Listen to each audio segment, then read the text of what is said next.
Hello student, आज की class में हम लोग समझेंगे रिलेशन एंड फंक्शन। तो रिलेशन फंक्शन समझने से टॉपिक हम लोग को सबसे पहले समझना होगा रिलेशन। और ये जो रिलेशन फंक्शन है वो टॉपिक हम लोग 11th में पढ़ चुके हैं। और जहां से हम लोग 11th में समाप्त किए थे वहीं से हम लोग 12th में शुरू करते हैं। तो ये रिलेशन रिलेशन है क्या, ये समझते। रिलेशन हम लोग बोलेंगे यदि if A and B are two non important set then subset of A cross B are called relation from set A to set B. जैसे इसका एग्जांपल में समझे, सेट ए गिवन है 1 2 और सेट बी गिवन है 3 और 4। Set A and set B, set A and set B two क्या है, non important set. A non important set है, मतलब सेट है। और ये अब इसका पहले क्रॉस कह ले, ए क्रॉस बी। तो सेट ए लिखेंगे 1 2 और क्रॉस में सेट बी लिखेंगे 3 और 4। अब दोनों का क्रॉस करेंगे तो ए क्रॉस बी। तो ध्यान से समझे एग्जाम्पल में, इस एग्जाम्पल हम लोग समझ लेंगे। तो इस एग्जाम्पल से दो थ्योरम प्रूफ होगा। तो ये दोनों थ्योरम को प्रूफ करने के लिए हम लोग थ्योरम को फिर से समझना होगा एग्जाम्पल को। तो क्या ना, सेट ए सेट बी ले लिए, ए नॉन इम्पॉर्टेंट सेट ले लिए। फिर क्या ना, ए क्रॉस, अब कहा जा रहा है ए क्रॉस बी। तो पहले दोनों सेट का ए क्रॉस बी, ए सेट बी लिख लिए। अब दोनों क्रॉस, अब क्रॉस करने के लिए हम लोग 11th में पढ़ चुके हैं। तो 1 का पेयर किसके साथ बनेगा, 3 के साथ। और फिर 1 का किसके साथ, 4 के साथ। अब 2 का पेयर 3 के साथ और 2 का पेयर किसके साथ, 4 के साथ। ये हम लोग पेयर बना लिए, यही क्या कहलाता है, ए क्रॉस बी। इसी को बोलते हैं Cartesian product of two set. तो A and B are two का क्या कहते हैं, ए क्रॉस बी को कार्टेशियन प्रोडक्ट। तो ये दो सेट का प्रोडक्ट कह लिए। अब इसका सबसेट निकालते, तो सबसेट ऑफ ए क्रॉस में बी। तो सबसेट भी 11th में हम लोग पढ़े थे कि एक अब सबसेट कैसे होता है। तो हम लोग का सबसेट फाइंड करना किसका, ए क्रॉस बी का। तो ए क्रॉस बी का सबसेट क्या होगा, 5। फिर सिंगल सिंगल एलिमेंट का लिखते हैं, ध्यान से एग्जांपल समझे। इसी एग्जांपल से दो थ्योरम प्रूफ होगा। तो इसका सबसेट, तो ए 5 पहला, फिर 1 3, फिर 1 4 2 3 और 2 और 4। ए सिंगल सिंगल एलिमेंट का हम लोग सेट बना लिए। फिर अब क्या ना, अब दो दो एलिमेंट का, दो सेट का। अब क्या, 1 3 1 4, 1 3 1 4 आ गया। अब यहां लिख लेते 1 1 3 और 2 2 3 के साथ इंटू 1 1 3, अब ऐसा 2 4 और ये हो गया। फिर 1 1 3 का इसके साथ बन गया। अब 1 4 को बनाएंगे, किसके साथ बनेगा, 2 3 के साथ, 2 3 के साथ। और क्या बन सकता है, 1 4 बनेगा किसके, 2 2 4 के साथ। और ये हो गया। अब ए वाला टर्म इससे बन गया, अब ए वाला टर्म इससे बनाएंगे। तो ये लिख लेंगे 2 3 और 2 4। ये दो का बन गया। अब 3 का बनाएंगे, अब 3 का बनाएंगे, 1 3 1 4 और 2 3 और 1 2, ये टर्म तीनों बना ले। अब इसको लेंगे फिर से, 1 3 1 4 1 3 1 4 2 4 और ए ले लिए 2 4, ये हो गया। फिर और हम लोग 3 का बनेगा 1, अब 1 1 3। अब इस टर्म को छोड़ दे, इस टर्म को ले लीजिए, 2 3 और 2 4, ये ले लिए। अब और आगे, अब ए टर्म को छोड़ दे, अब इस टर्म को ले ले, 1 4 2 3 और 2 4 और ये 3 का बन गया, बस इतना ही बनेगा। अब 4 का लेंगे, तो 4 का क्या हो जाएगा, 1 3 1 3 1 4 2 3 2 3 और 2 4, ये 4 का। तो ये क्या ना, हम लोग लिख ले सबसेट। ये जितना सबसेट बना, जितना एलिमेंट का अलग अलग बना, सब क्या कहलाता है, सबसेट कहलाता है। इसका सबसेट ही क्या कहलाएगा, रिलेशन। तो ए क्रॉस बी फाइंड किया, इस क्रॉस का जो हम लोग सबसेट लेके वो सबसेट क्या कहलाएगा, रिलेशन, किससे, set A to set B में। अब इसी प्रकार से अगर ऐसे रह गया, इफ ए एंड बी, ध्यान से समझेंगे फिर से, A and B are two non important set, then subset of, अब रहेगा ए नहीं, बी क्रॉस ए, तो B cross A are called relation from set B to set A हो जाता, set B to set A, कब, जब B cross ए का subset रहता तो उसको क्या कहते हैं, set B to set A relation कहते। तो इस तरीके से हम लोग सबसेट कहला गया। अब यहाँ पे समझेंगे ए सेट में, और ये थ्योरम हम लोग समझ गए, तो इसमें काउंटिंग करें तो हम लोग समझ गए दो सेट का, set A and set B का रिलेशन। अब यहाँ पे ध्यान देते, अब इसमें हम लोग लिखेंगे नंबर ऑफ रिलेशन, इसको रहने दे 2 और 3 4 था नहीं, तो अब यहाँ पे रह जाएगा, अब हम लोग हेडिंग डालेंगे नंबर ऑफ रिलेशन। तो नंबर ऑफ रिलेशन क्या होता है यह समझते हैं। तो समझो नंबर ऑफ रिलेशन, तो नंबर ऑफ रिलेशन क्या ना, if set A has m element, set B has n element, set A has क्या ना m element, set B has n element, then number of elements number of elements in A cross B, तो A cross B क्या हो जाएगा, m into n हो जाएगा। जैसे example में देखो, सेट ए क्या ना, सेट ए में कितना एलिमेंट है, 2 एलिमेंट, सेट बी में कितना एलिमेंट, 2 एलिमेंट। अब ए क्रॉस बी किए तो ए क्रॉस बी किए तो इसमें नंबर ऑफ एलिमेंटों की संख्या कितना, 1 2 3 और 4, तो 4 एलिमेंटों की संख्या क्या हो गया, number of A cross B.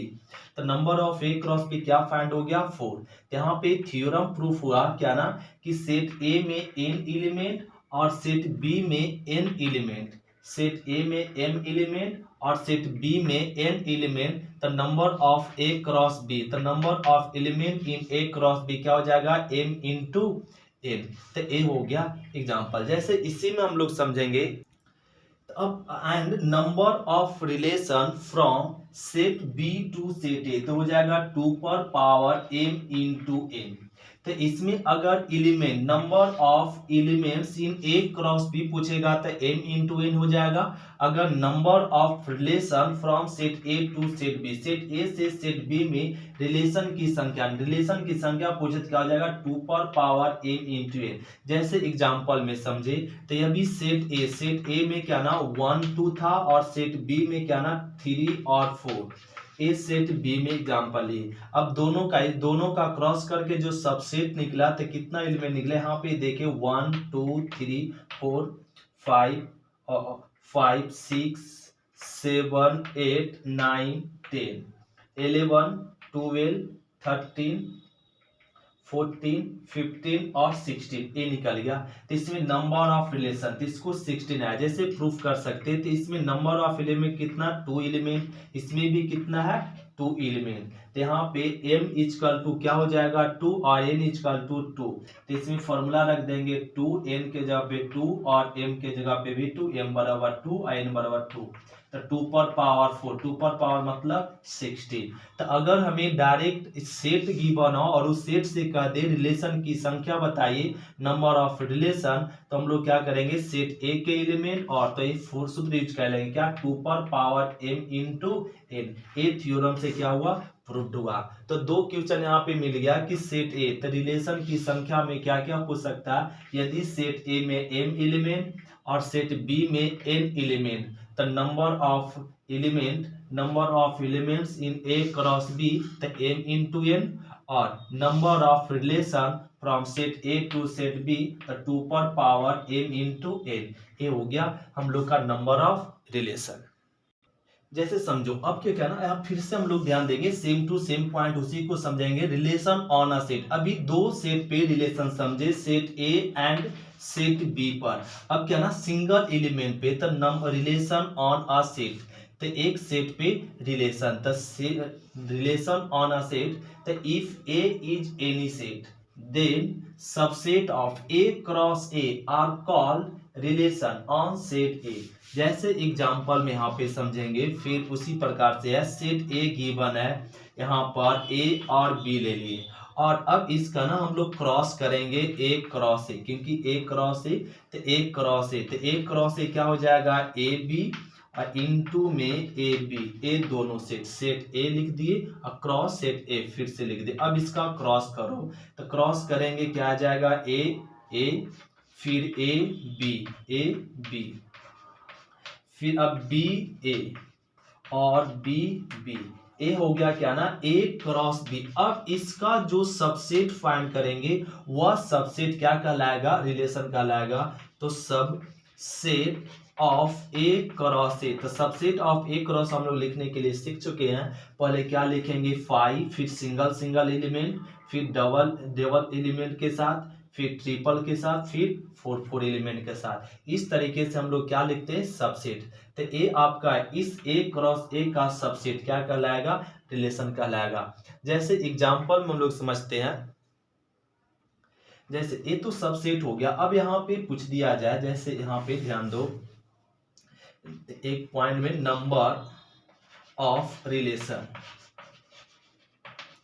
तो नंबर ऑफ रिलेशन, यहाँ पे नंबर ऑफ रिलेशन में पूछा जाए, if set A has, if set A has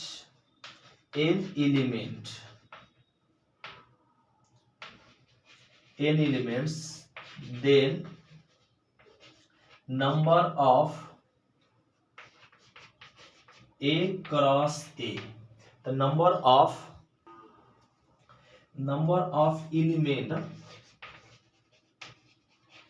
elements in a cross a, तो क्या हो जाएगा, n इंटू एन। तो n इंटू एन को लिख सकते क्या ना, n स्क्वायर। तो सेट ए में कितना एलिमेंट है, n एलिमेंट है, तो number of elements in A cross A, तो ए क्रॉस ए क्या हो जाएगा, n इंटू एन, तो n स्क्वायर भी लिख सकते। एंड अगर पूछ दे number of relation on a set, तो रिलेशन ऑन अ सेट मतलब यह रिलेशन की संख्या पूछ दे, तो हम लोग रिलेशन की संख्या पूछ क्या हो जाएगा, 2 पर पावर n इंटू एन, इसी को लिख सकते 2 पर पावर क्या, n स्क्वायर। तो अगर सेट नंबर ऑफ रिलेशन पूछे तो सेट ए में n एलिमेंट है, तो a क्रॉस a में एलिमेंट की संख्या क्या होगा, 2 पर पावर n स्क्वायर, और रिलेशन की संख्या क्या आएगा, 2 पर पावर n इंटू एन, मतलब 2 पर पावर n स्क्वायर। तो ये हम लोग समझ गए रिलेशन सिंगल सेट पे भी और डबल सेट पे भी, set A and set B पे भी। अब हम लोग समझते हैं टाइप ऑफ रिलेशन। तो हेडिंग डालेंगे हम लोग, types of relation on set. तो types of relation on set, तो फर्स्ट में हम लोग रिलेशन समझेंगे आइडेंटिटी रिलेशन। अब पहला में हम लोग समझेंगे टाइप्स ऑफ रिलेशन में आइडेंटिटी रिलेशन। जैसे हम लोग आइडेंटिटी रिलेशन क्या हो जाएगा, any relation R on set A is called identity relation. Any relation R on set A is called identity relation if each element of set A be related with itself and beside no any other pairs belongs to set A। that is, हम लोग that is में समझ सकते हैं, that is में, और A belongs to R, तो that is A belongs to R, मतलब A का रिलेशन A से हो और बिलोंग क्या करता हो, R, तो ए कहलाता आइडेंटिटी। जैसे एग्जांपल में समझे, सेट ए गिवन है 1 2 और 3, ए सेट गिवन है, तो इसका हम लोग रिलेशन कहेंगे आइडेंटिटी। अगर 1 का रिलेशन 1 से, 2 का रिलेशन 2 से और 3 का रिलेशन 3 से, तो ये कहलाएगा आइडेंटिटी। यहाँ पे क्या कहा जा रहा है, if each element of set A be related with itself मतलब यहाँ पे 1 का 1 से, 2 का 2 से, 3 का 3 से, और फिर करा and B side no any other pair, और अब 1 का 2 से या 1 का 3 से ये सब ना हो, any other pair belongs to set R, तो ये क्या कहलाएगा आइडेंटिटी रिलेशन। तो ये क्या है आइडेंटिटी रिलेशन। अगर सेम रिलेटेड मतलब सेम नंबर के साथ अगर रिलेशन बनाता है तो क्या कहलाता है आइडेंटिटी रिलेशन। तो हम लोग टाइप दूसरा रिलेशन समझेंगे रिफ्लेक्सिव रिलेशन। रिफ्लेक्सिव रिलेशन किसे कहेंगे, रिफ्लेक्सिव रिलेशन कहेंगे any relation R on set A is called reflexive relation. तो any relation R on set A is called reflexive relation if each element of set A be related with related with itself and beside this other pair। अभी क्या था ना beside other no other pair, अभी कह रहा beside this other pair may or may not be belongs to R। जैसे example में इसको that is में समझ सकते हैं, that is ए मतलब ए का रिलेशन ए से होनी चाहिए और बी का बी से रिलेशन होनी चाहिए, तो हम लोग क्या कहेंगे इसको रिफ्लेक्सिव रिलेशन। जैसे एग्जांपल से समझो, सेट ए गिवन है 1 2 और 3 और अब इसका कहा जा रहा है तो ए सेट गिवन है, तो ए आपका रिलेशन कहलाएगा रिफ्लेक्सिव रिलेशन कब, जब 1 का 1 से रिलेशन हो, 2 का 2 से, 3 का 3 से, तो ये आइडेंटिटी रिलेशन कहलाएगा। फिर इसी में क्या ना पॉइंट समझो, 1 का 1 से, 2 का 2 से, 3 का 3 से और 1 का 2 से है और 2 का 3 से है, तो ये आइडेंटिटी रिलेशन कहलाएगा। समझो 1 का 1 से, यहाँ पे करा इट, यहाँ पे करा रिलेटेड विथ इट सेल्फ, मतलब A related with itself. फिर कह रहा है यहाँ पे कि B side this other pair may और मे नॉट बी, मतलब अदर पेयर हो भी सकता है और नहीं भी, मे और मे नॉट बी बिलोंग्स। तो ए सेट स्वयं के साथ यहाँ पे इट सेल्फ के साथ रिलेशन बना रहा है, 1 का 1 से, 2 का 2 से, 3 का 3 से, और उसके साथ अगर अदर पेयर हो तो क्या कहलाएगा रिफ्लेक्सिव रिलेशन कहलाएगा। जैसे तीसरा में समझे, और भी 1 का 1 से और 2 का 2 से और ये रह गया 1 का 3 से, तो ये आपका रिफ्लेक्सिव रिलेशन नहीं हुआ। क्यों? क्योंकि इसमें इस सेट में कितना एलिमेंट है, 3 एलिमेंट है, 1 का 1 से, 2 का 2 से, लेकिन 3 का 3 से नहीं है। उसके बाद भी क्या ना अदर पेयर्स आ गया है, क्या 1 3, इसलिए यह रिफ्लेक्सिव नहीं होगा। रिफ्लेक्सिव कब होता, जब आपका जितने सेट में एलिमेंट है सभी सेट का रिलेशन बनाता हो, उसके बावजूद फिर अदर पेयर अगर कोई आ जाता हो इसी सेट का, तो उसको बोलेंगे रिफ्लेक्सिव है, और ये भी रिफ्लेक्सिव है। और चौथा एग्जांपल में हम लोग कह सकते हैं 1 का 1 से और 2 का 2 से, तो ये रिफ्लेक्सिव होगा, ये भी रिफ्लेक्सिव होगा। ये रिफ्लेक्ट क्यों? क्योंकि 1 का 1 से है, 2 का 2 से है और 3 का 3 से नहीं है, लेकिन इसके साथ और भी कोई पेयर नहीं है, इसलिए ये रिफ्लेक्सिव होगा, ये भी रिफ्लेक्सिव होगा, ये भी। ये रिफ्लेक्सिव नहीं हुआ, क्यों? क्योंकि ये पूरे एलिमेंट का रिलेशन आपका स्वयं इट सेल्फ के साथ नहीं है, उसके साथ अदर पेयर आ गया, इस कारण से ये रिफ्लेक्सिव नहीं होगा। अब हम लोग समझते हैं अगला टाइप। तो समझो, अब हम लोग थर्ड टाइप समझेंगे, क्या ना सिमेट्रिक रिलेशन। सिमेट्रिक रिलेशन क्या हो? सिमेट्रिक रिलेशन कहेंगे any relation R on set A is called symmetric relation if A relation B से A B belongs to R, B A belongs to R, A B belongs to R and B A belongs to R होने चाहिए। जैसे example में समझो, set ए 1 2 और 3 ए element ले, तो symmetric relation किसे कहेंगे? अगर ए का रिलेशन बी से है तो बी का रिलेशन किससे होने चाहिए? ए से होने चाहिए। ए का रिलेशन बी से और बी का रिलेशन किससे हो? ए से हो, तो इसको क्या कहते हैं? Symmetric relation. जैसे यहाँ पे एग्जांपल ले लिए 1 2 3 और एक सेट ए ले लिए और इसका रिलेशन बनाते हैं, तो ए क्या ना 1 का 2 से, तो 2 का 1 लिख दिए 2 1 और 2 3 और 3 2। अब चेक करो, एक एग्जांपल ले लिए और ये चेक कीजिए कि सिमेट्रिक है कि नहीं। तो सिमेट्रिक के लिए क्या ना, 1 का 2 से तो 2 का 1 से होने चाहिए, है तो ये सिमेट्रिक है। फिर 2 का 3 से, 3 का 2 से है, तो यही तो सिमेट्रिक का रिलेशन है। सिमेट्रिक का क्या कंसेप्ट है, ए का रिलेशन बी से है तो बी का ए से होनी चाहिए। तो 1 का 2 से तो 2 का 1 से है, 2 का 3 से तो 3 का 2 से है, तो ए सिमेट्रिक है। जैसे और 1 का 1 से, 2 का 2 से और 3 का 3 से, ये चेक करो ये सिमेट्रिक है कि नहीं। अगर आपका स्वयं 1 का 1 से है, 2 का 2 से, 3 का 3, मतलब सेम एलिमेंट के साथ अगर रिलेशन बनता हो तो वो सभी रिलेशन कहलाएगा।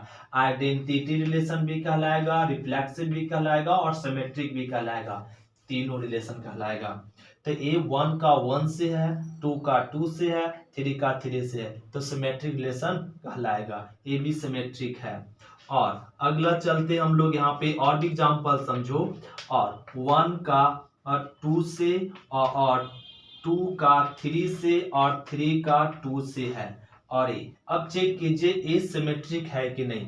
1 का 2 से तो 2 का 1 से, देखो इसमें है नहीं है, 2 का 3 से, 3 का 2 से है, ये है, ये सिमेट्रिक बना रहा है, लेकिन इसका 1 का 2 से, 2 का 1 से पेयर नहीं है, इसलिए यह आपका सिमेट्रिक रिलेशन नहीं होगा। जैसे और एग्जांपल एक समझ लो, 1 का 1 से है और 2 का 2 से है, 1 का 3 से, 3 का 1 से। अब चेक करो, अब बताओ कि ये सिमेट्रिक रिलेशन है या नहीं। तो हम लोग देखेंगे 1 का 1 से, मतलब ए सेम एलिमेंट के साथ रिलेशन है तो सिमेट्रिक है, और इस सेम एलिमेंट के साथ है तो सिमेट्रिक, इसका पेयर खोजने की जरूरत नहीं है, तो ए सिमेट्रिक है। 1 का 3 से, 3 का 1 से होनी चाहिए, है एस है, तब सिमेट्रिक होगा। हाँ, तो सिमेट्रिक होगा। तो सिमेट्रिक के लिए हम लोग कंसेप्ट समझिए कि ए का रिलेशन बी से तो बी का रिलेशन ए से है, तो क्या कहलाएगा, सिमेट्रिक रिलेशन कहलाएगा।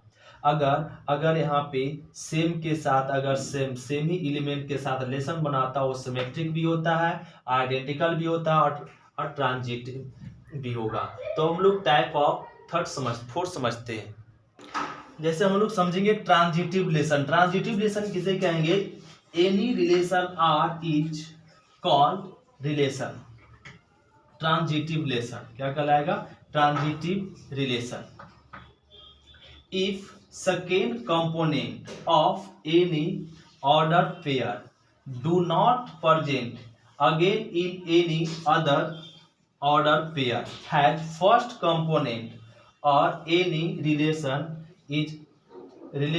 R is called transitive relation on a set। जैसे यहाँ पे समझेंगे दैट इज में समझो कि ए का रिलेशन बी से है और बी का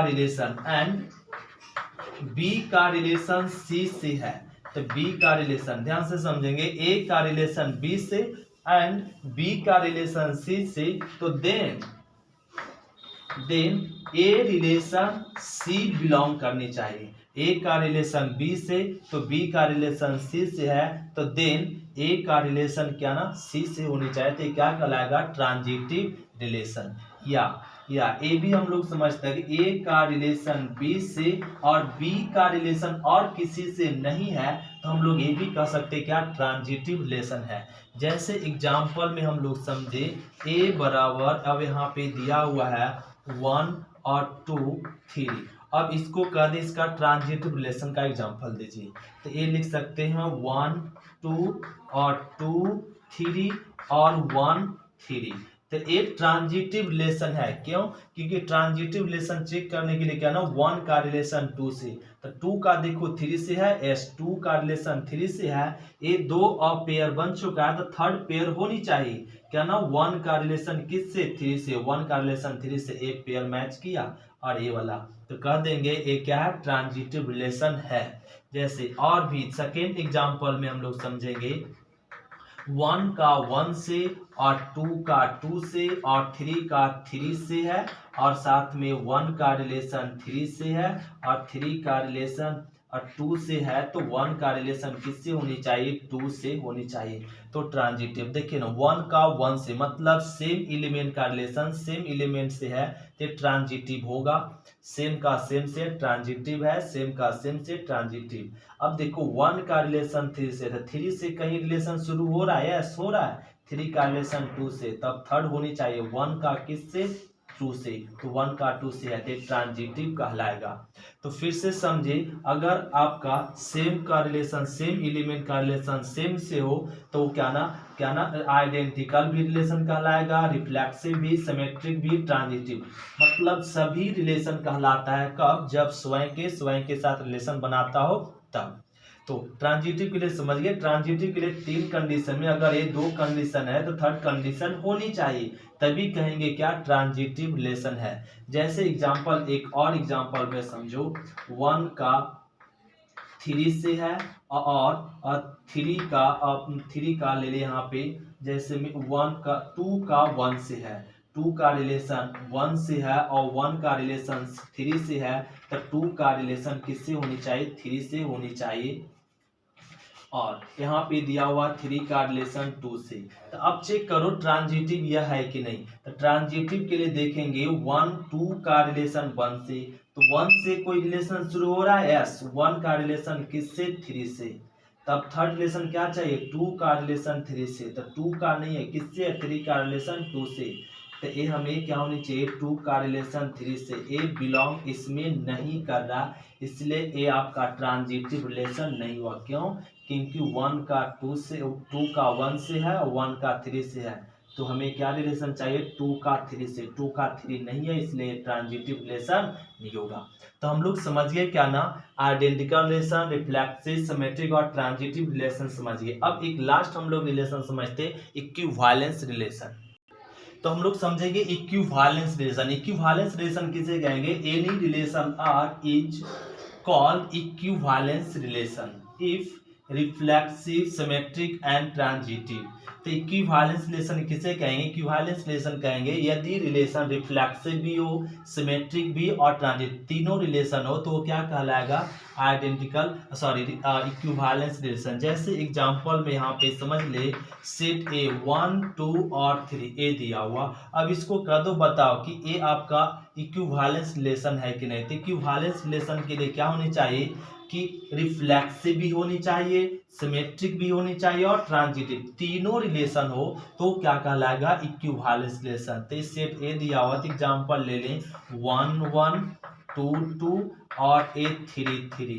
तो ए स्वयं के साथ रिलेशन बना रहा है, सेमी एलिमेंट के साथ रिलेशन बनाता तो रिफ्लेक्सिव भी कहलाता है, सिमेट्रिक भी कहलाता है और ट्रांजिटिव भी कहलाता है। ये तीनों रिलेशन है, यह रिफ्लेक्सिव भी है, सिमेट्रिक भी है और ट्रांजिटिव तीनों, इसलिए यह क्या कहलाएगा, इक्विवेलेंस रिलेशन। इक्विवेलेंस रिलेशन हम लोग समझ गए, कोई भी रिलेशन क्या कहलाएगा, इक्विवेलेंस रिलेशन कहलाएगा यदि तीनों रिलेशन हो, रिफ्लेक्सिव भी हो, सिमेट्रिक भी हो और ट्रांजिटिव हो, तो उसको हम लोग बोलते हैं इक्विवेलेंस रिलेशन। तो ये आपका हम लोग का थ्योरम क्या ना, रिलेशन का कंप्लीट हुआ। अब हम लोग समझेंगे इस थ्योरम से रिलेटेड एक्सरसाइज 1.1 का क्वेश्चन नंबर हम लोग अगले लेक्चर में समझेंगे। आज के लेक्चर इतना ही। थैंक यू स्टूडेंट, शुक्रिया। फिर मिलते हैं अगले क्लास में।